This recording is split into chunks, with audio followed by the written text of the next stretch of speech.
سلام، ان شاء الله تكونوا كامل هانيين، صحتكم بخير. مرحبا بكم كالعاده فلوق كيما مرة نشارك معكم تاع يوم كامل. تعرفوني بلي انا انسانه مهووسه بالترتيب وبالنظافه، هادو لي فلوق اللي محتواهم هكذا.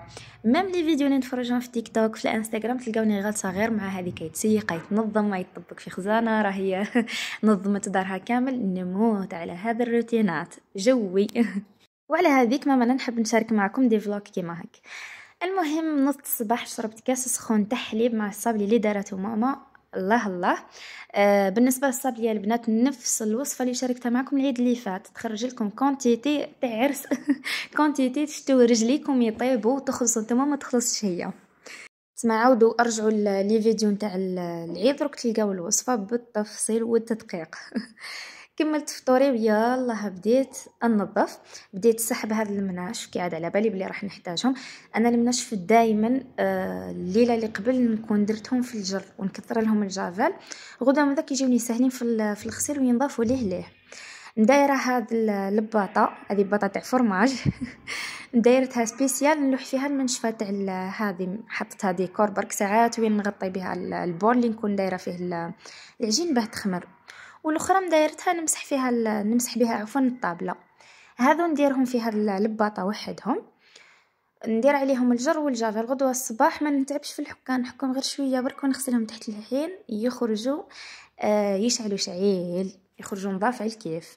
ونتاع البوطاجين نديرها في الاخر في الجر اللي يبقى على الماعن، ونزيد لها الجافيل ونخليها غدوه ثاني تخرج لي نظيفه تشعل شعيل.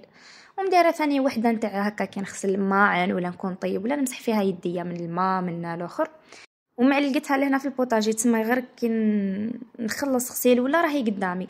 تاع البوطاجي نغسلها نحطها لهنا، وهذيك نتاع اللي مدايرتها جوست ديكور برك نعلقها في الباب تشيح، من بعد نديرها في الفور، حطيتها ديكور في الفور. وهذه بلاصتها لهنا في هذا البوبي صغيرون هذه سبيسيال تاع الطابله، دايرتها الطابله ومدايرتها قالها الاخر لسطح العمل وين نعجن وكل شيء. وهكا ساعات نشيح بها المقلاة الهوائيه هذه ومن برا، يعني نخدم بها غير البلايص النظاف نتاع الماكله برك. ونتاع البوطاجي هي باينه الجهه اللي تكون حاشاكم وسخه، ونتاع البوطاجي والاخر تاع اليدين كل المنشفه دايرتها الحاجه، يعني مخصصتها حل حاجه معينه. واكيد في الغسيل كما قلت لكم ما نخلطهمش كل حاجه وين نغسلها. زدت غسلت الفور، غسلت البلاك، غسلت هذه المقلاة الهوائيه. المهم نظفت الحوايج هذو كامل والبيترا. ما صورت لكمش بالتدقيق. ورحت نتغدى لقيت ماما درت اكثر ماكله انا نحبها واللي هي هذه التشيش. انا كي عاد ما نضتش بكري ماما هي اللي طيبت الغداء. وديت فتره استراحه القيلوله ونصت مباشره نطيب العشاء. هيا جات في بالي هذا الكراطون، يعني قعدت نخمم اكيد لازم تجينا هذيك الدقائق ولا نص ساعه اللي نقعدوا نخمموا فيها واش نطيبوا، يعني نص الوقت كامل راح في التخمام. جاتني فكره انه نطيب هذا الكراطون، هذه مالفه نديرها وكل خطره كيفاش نقطع البطاطا. المهم درت هكا الزيت في الكوكوطه، لحت عليه البصله خليتها تتقلى مليح، درتها مكعبات. هنا البطاطا انا ساعات نديرها كاريات، ساعات نديرها هكا كل خطره كيفاش. قطعتها درت لها شويه زيت وملح ودرتها طيب في المقلاة الهوائيه. رجعت لهذيك البصله ساعه على ساعه هكا نحركها.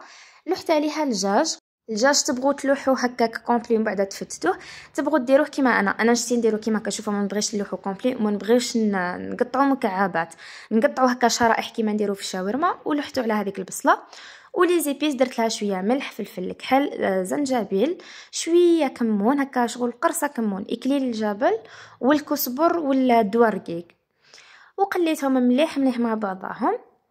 انا نشتي نذبل البصله باه نلوح عليها الدجاج، وكي نذبلها ما نحبش نذبلها هذيك التذبيله، يعني نطيبها بزاف باش ما تتحرقليش، وفي نفس الوقت باش كي تزيد طيب لي مع الدجاج تعطيني هذاك الطعم البنين وشغل تولي مذباله مش محروقه.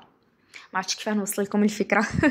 المهم والدجاج نبغي نحمره، انا هنا كي عاد راح الحال ما حمرتوش، المهم طيبته مليح.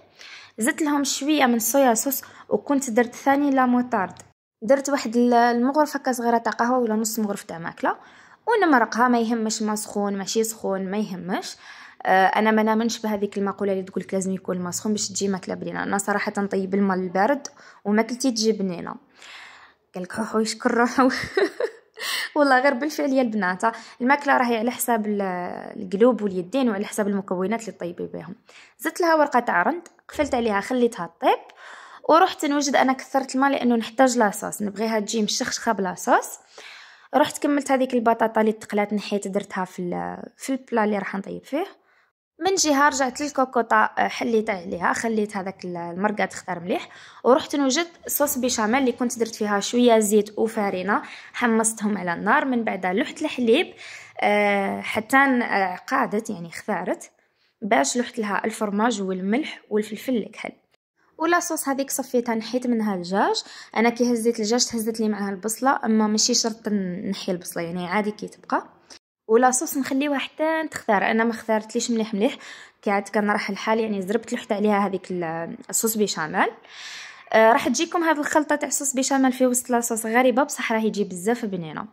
المهم خلطها هكا معها. انا ساعات ندير صوص بيشاميل، ساعات نديرها بالبيض ولا كرون فراش، في كلتا الحالتين تجي بنينه. كي عاد بغيتها تجيني مشخشخه مشربه وبنينه ما تجيش ناشفه، درت لها هذه الطريقه. نرجع للبطاطا هذيك، نوزع عليها هذيك البصله والدجاج كيما هكا. انا بغيت نفتتو من بعد لقيتو باللي راهو سما قصيتو رقيق بزاف، مش كيما ما فنقصو خشين. وزعتو كامل هكاك، وعاودت رجعت نلوح عليه هذيك لاصوص. شوفوا لاصوص هذيك كي فرغت عليها الصوص بيشاميل، خليتها زادت تعقادت لي مليح، ولات لي كيما هكا. ومن بعد نشربها كامل من الفوق، نعمرها باش ما تجينيش شايحه. انا هنا قلت لكم باللي كثرت لاصوص، كثرت المرقه، لانه حبيت نخلي قسمه هكا نطيب بها للكطوط. على هذيك جاتني كونتيتي كبيره. نتوما اذا درتوها ما تكثروش الماء. التزيين يبقى حسب اختياركم، تخليوها كيما راهي، ديروا لها جبن طاري كيما بغيتو. انا حكمت هكا شويه جبن شرائح، كانت عندي وحده برك، زدت هكا، هي كانت شريحه هي قلبتها 3 شرائح. وزدت لها لمسه من الجبن المبشور. اكيد انا كي تقولوا رحمه قولوا جبن الاجبان ماشي غير الجبن. غطيت عليها باش يذوب لي هذاك الفرماج، يعني قيس ما يذوب بركم، بعد نحيه باش تحمر لي شويه من الفوق، ولوحتها طيب في الفور. ماشي طيب يعني نلوحها قيس ما شغل تتحمر ويذوب الفرماج وفقط.